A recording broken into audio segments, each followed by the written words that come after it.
የአላህ ንግግር በእውቀት የተመሰረተ ነው። ሐቅ ነው። ሁሉም ሐቅ ነው። ሙሉ በሙሉ ሐቅ ነው። ስለዚህ አላህና መልእክተኛው የተናገሩት ሁሉ እውነት ነው። ረሱል የተናገሩት ሁሉ እውነት ነው። አላህና ረሱልም የተናገሩት እውነት ነው። አንዱ ከአንዱ ጋር አይጋጭም። ወመን ይደዓ የሞገተ ያለ የተናገረ አነ ፊ ኪታቢላሂ ተዓላ በአላህ ኪታብ በቁርአን ውስጥ አው ፊ ሱነቲ ረሱሊሂ ወይም በነቢዩ ንግግር ውስጥ አው በይነሁማ ወይም በሁለቱ መሃል በቁርአንና ቁርአን በሐዲስና ሐዲስ መሃል ወይም በቁርአንና በሐዲስ መሃል ተናቁበን መምታታት አለ፣ መጣረስ አለ፣ መጋጨት አለ ያለ ሰው ፈዳሊካ ይሄ ለሱ የመሰለው ሊሱኢ ቀስዲሂ እቅዱ የተበላሸ ስለሆነ ነው። ሲጀምርም ቁርአን ሐዲስን ሲያነብ በተበላሸ ዓላማ ነው ማንበብ የጀመረው። የእስላም ጠላቶች እንዲሁ ሜዳ ላይ ቆመው እስላም እንዲህ ነው ከማለት አልፈው ርቀው ሄደው ምን ማድረግ እንደጀመሩ ታውቃላችሁ?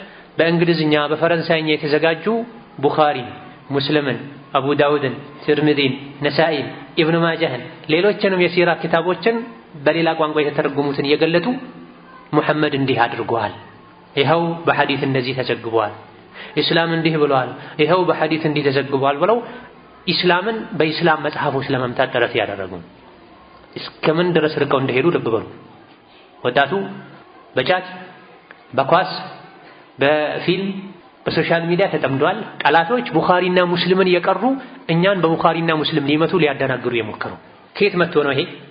እውነት እንደዚህ የሚያነውር ነገር የሚያሳፍር ነገር ቡኻሪ ሙስሊም አቡ ዳውድ ውስጥ ኖሮ ነው ወይ? አይደለም። ሊሱኢ ቀስዲሂ ቡኻሪን ሙስሊምን ቁርአኑን ሲቀሩት ቀስዳቸው ተበላሽቶ ነው፣ መጥፎ ዓላማ ይዘው ነው የገቡበት።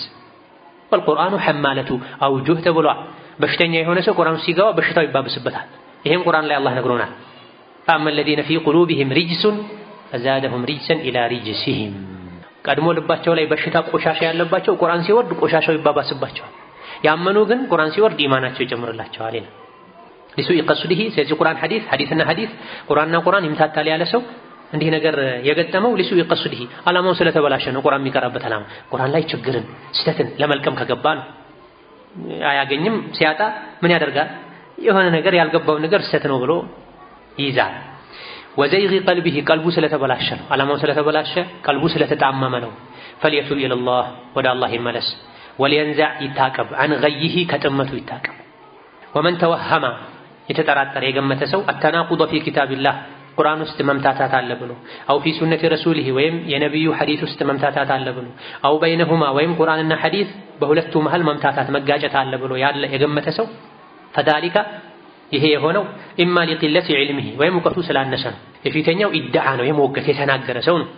ሁለተኛው ተወሀመ የገመተ ሰው ነው። ጥርጣሬ ግምት ያደረበት ሰው ኢማ ሊቂለቲ ዒልሚሂ ወይም እውቀቱ ስላነሰ ነው። አው ቁሱሪ ፈህሚሂ ወይም ግንዛቤው ስላጠረ ነው። አጭር ግንዛቤ ስላለው ነው። የግንዛቤ እጥረት ስላለበት ነው።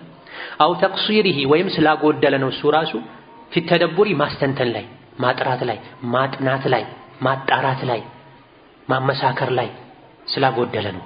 በሚገባ ጥናት ስላላደረገ ነው።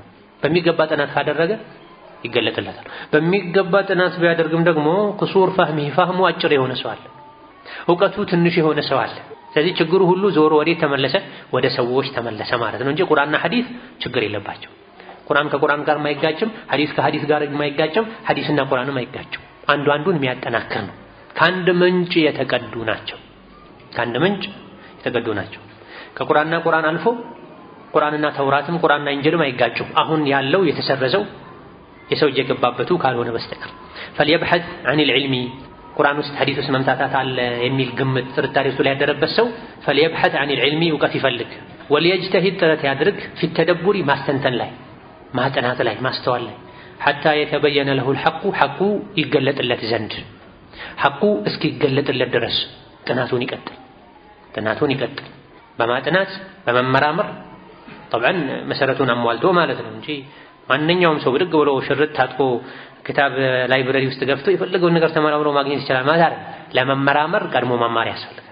ለማጥናት ቀድሞ ቁልፎቹን ማግኘት ያስፈልጋል። ዛሬ አንድም ኡማውን እርስ በርስ እንዲከፋፈል ያደረገ ፊትና ኺላፍ ያበዛ ያለው ሰዎች ቀድራቸውን አያውቁ። ትልልቅ ክታቦችን ገልጠው ያነባሉ ትንንሾቹን ሳይረዱ። ይሄ ማለት ምን እንደማለት ነው? መሰላል ላይ ሲወጡ 1 2 3 4 5 ደረጃዎችን አልፎ በአንዴ 6ኛው ደረጃ ላይ ለመውጣት እንደመንጠራራት ማለት ነው። ምን ይሆናል? ይሄ ራስን መጉዳት ይሆናል፣ መውደቅ ይሆናል። አልያ ደግሞ አካላትን መጉዳት ይሆናል። አልያ ደግሞ አደብን ክብርን ማጣት ይሆናል። 5 6 መሰላሎች ደረጃዎች በየቅርብ ርቀቱ የተሰሩት ለነሱ እንጨት የባከነው የተለያየ ማቴሪያል የባከነው ስለሚያስፈልግ አይ ብሎ በአንዴ 3 ደረጃ ዘሎ የሚወጣ ትንሽ ችግር ያለበት ቀበጥ አቅል ስርዓት የሚጎድለው ነው። ዒልምም ላይ ያለ ሱለሙል ዒልም የሚባል ነገር አለ። የዒልም መሰላል የሚባል ነገር አለ። መሰላሉን ተጠቅሞ ወደ ላይ የወጣ ሰው በሰላም ወጥቶ ይወርዳል፣ ይጠቅማል። ዘሎ የወጣ መውረድ ያስቸግራል። ዘሎ የወጣ ያለ መሰላል የወጣ መውረድ ያስቸግራል።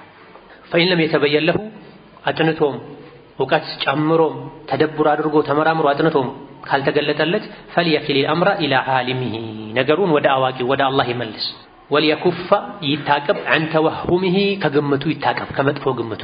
ቁርአን ሐዲስና ሐዲስና ቁርአን ይጋጫሉ የሚለውን ሐሳብ ጥርጣሬ ያንሳ ይታቀብ። ከዚህ አዑዙ ቢላሂ ሚነሽ ሸይጣኒ ረጂም ይበል።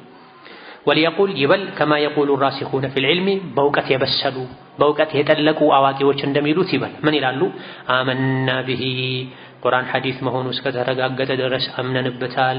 ኩሉም ሚን ዒንዲ ረቢና የገባንም ያልገባንም ከጌታችን ከአላህ ዘንድ ነው። ከጌታችን ከአላህ ዘንድ ደግሞ የሚመጣው ሁሌም እውነት ነው። እውነትን ደግሞ መቀበል የሙእሚኖች ግዴታ ነው። አምነንበታል ይላሉ። ማን?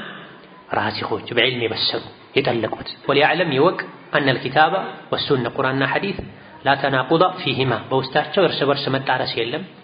ወላ በይነሁማ በመካከላቸው መጣረስ የለም። ፊሂማ ማለት ቁርአንና ቁርአን የቁርአን አንቀጽና የቁርአን አንቀጽ የሐዲስ ጥቅስና የሐዲስ ጥቅስ አይጣረሱ።